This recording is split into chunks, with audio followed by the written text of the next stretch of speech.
চলছে এখন এখানে প্রস্তুতি। আর কিসের প্রস্তুতি সেটা জানতে হলে পুরো ভিডিওটা দেখতে হবে। এই সাবাস, ঘুরিয়ে ঘুরিয়ে দেয়। Master chef. আচ্ছা,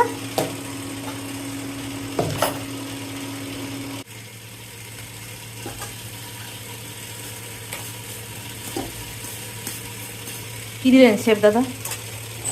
মশলা কি এখন আলু দিয়ে মশলা? আর ধনেপাতা কখন দেবেন? ধনেপাতা শেষের দিকে, গন্ধটা থাকবে। ধনেপাতা সবসময় শেষের দিকে দেওয়া।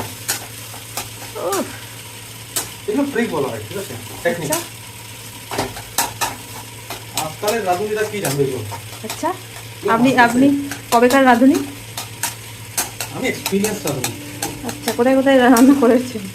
কোন হোটেলের শেফ আপনি? অন্নপূর্ণা। অন্নপূর্ণা? পারামা হোটেল।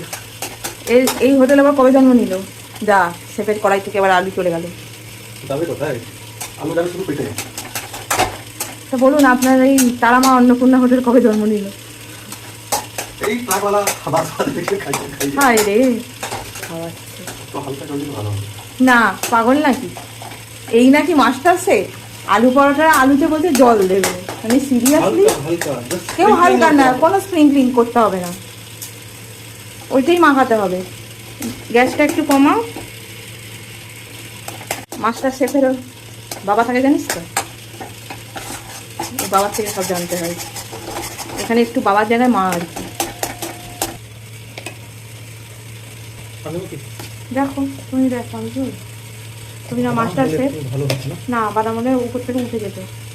তুমি মাস্টার শেফ আর আমাকে জিজ্ঞেস করছো আনবো? এ কী ধরনের মাস্টার শেফ?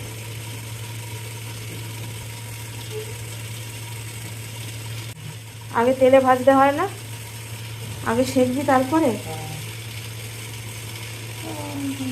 মাস্টার শেফ তো জানি ভালো, আমি তো জানি না।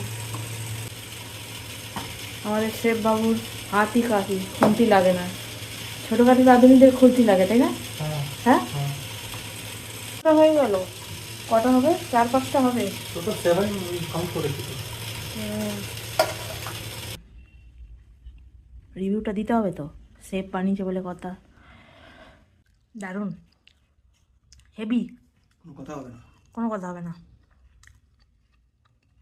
আলুর দমটা খেয়ে বল কেমন হয়েছে।